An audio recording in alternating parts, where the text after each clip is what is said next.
Just kidding. What's up, boys? I had filmed a video for you guys yesterday. It's Tuesday now. Got off work yesterday and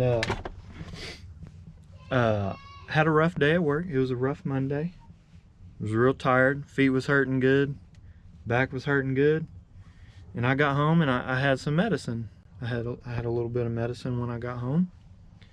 And filmed the video. And the video wasn't very good. So I'm going to re-record that tonight. And then also some things happened today that would make a redo and adding to it a lot better. So we're going to do that. So yesterday I came out here and I was like, all right, let's figure out this misfire.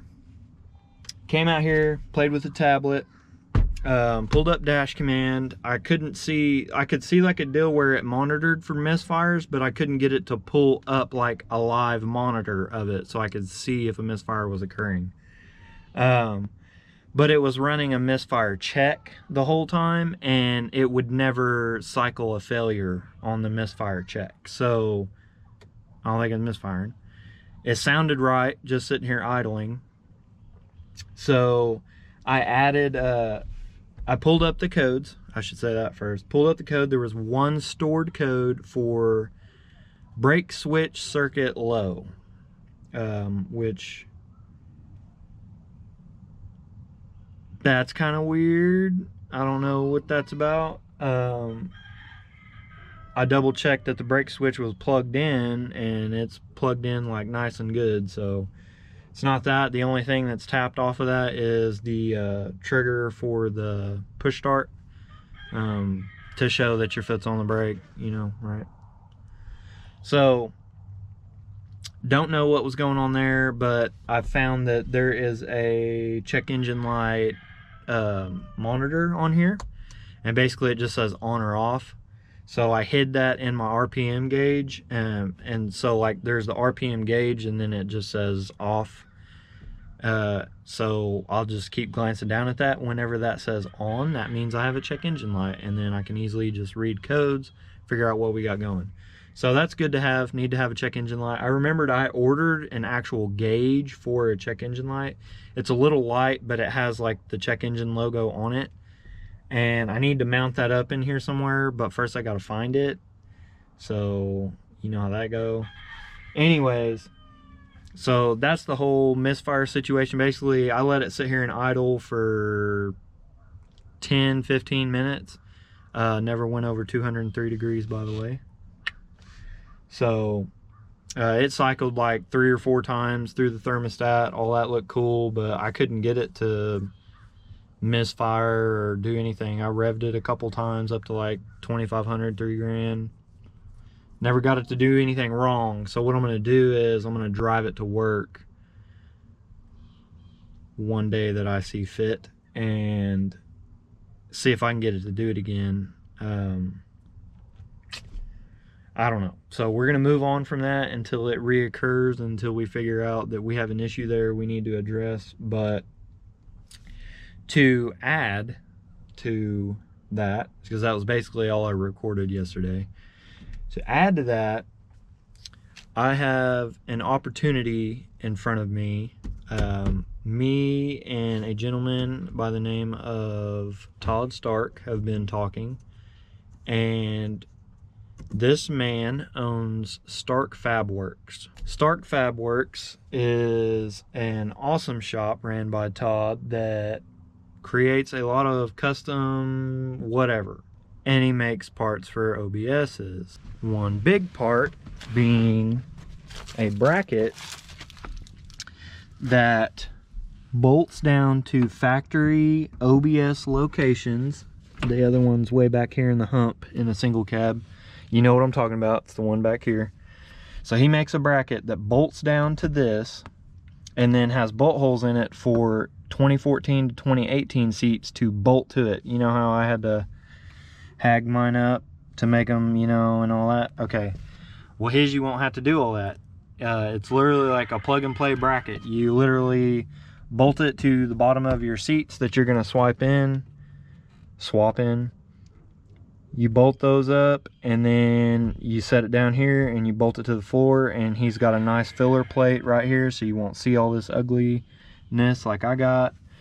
And then your seats will be straight, and they will also be centered. And he also has the console provisions for the inside for you to have your console bolt points. He happens to sell these brackets on his website.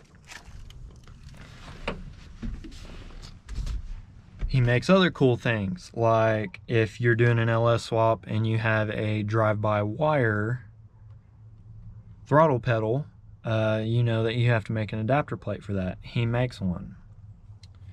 He makes a really cool radiator shroud plate, and if you tell him your setup, he knows what setup you have, and he can make that.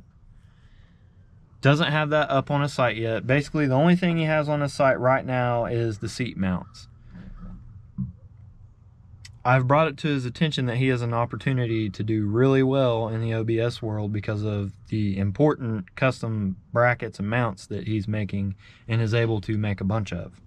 So, on top of the other stuff that he's working on that I'm not gonna say nothing about yet because they're also really cool, but when they're ready to go, if everything goes right, I'll be promoting them and showing you guys how to install them. For all that to happen, and like this is a pretty big deal to me because this is the first realistic sponsor that has reached out. We've talked, and it seems like a really lucrative situation for both of us to be in a partnership with each other. So, all I need from you guys, if you want to see basically me earn my first partner sponsorship and get some really cool custom OBS parts out here for all of you guys to enjoy that like to swap seats. We may work on dash mounts in the future. He's got a lot of cool stuff for the engine bay, and we might work on a whole lot more. So all I need is for you guys to go to his Instagram page. Link is in the description, and it's also right here. Go to his Instagram page, check it out. See some posts you like them, comment on some stuff, hit him up, follow him.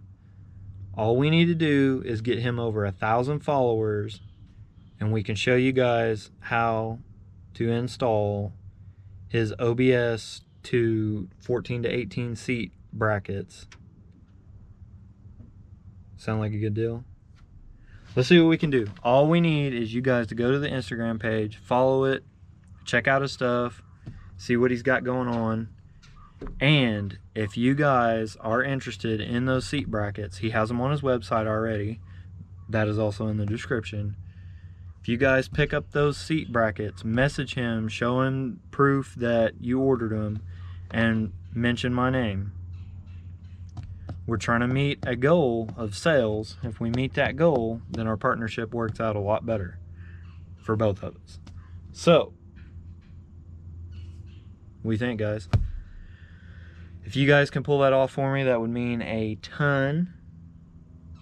And other than that, I still got a lot of merch on my site as well. If you guys want to directly support the channel, head over to MattyXBuilds.com. The link is in the description below. And that's going to be it for this one. Pretty exciting, right, guys? So I'm stoked. Todd's got a good feeling about this, and I just need a little bit of help from you guys. So other than that, that's it for this one. It's kind of more of a little update style video. I also have been talking to a buddy by the name of Kermit. He's from the DFW area. He does LS swaps down there for a living. And he has given me the two options that I have on my TCC issue. I have something to check if I can do it the right way, and if I can't, he showed me how to make the relay for it, which I in turn will show you guys how to make if I have to make it, and then we'll have our TCC deal solved for sure. So that's something I'm gonna try to work out this weekend. The rest of this week is pretty busy in the evenings, so that's what you guys can look forward to in the next couple videos. We're gonna get that TCC issue addressed, and then I for sure need to get seat belts in here. So looks like we might be hunting for some new seats, because these don't have rails on them anymore. They're completely permanently modified and can't be saved. So basically what I'm going to do is get some cloth seats. Just find a pair of cloth seats, and then I'll just take the covers off of those and then put the High Country covers back on them, because I found out that the heat and AC function, I gotta adjust the store, it's killing me. The heat and AC function in the seats are controlled by the BCM, and I don't have that. That's the thing I need if I wanted to run the 14 to 18 gauge cluster and the 14 to 18 radio and HVAC system and all that, which I don't have and I'm not going to do. So there's no point in me trying to hang on to the seat rails frames that I have, because I can't use anything in them. I took the motors off of the rails are gone. The only thing left in them is the heat and AC elements, and I may be able to use the heat elements, but I can't use the AC deal because it feeds through the BCM in a weird piggyback way, so that's not going to happen. Anyways, there's your update for this week. I'm going to try to get you one up this week.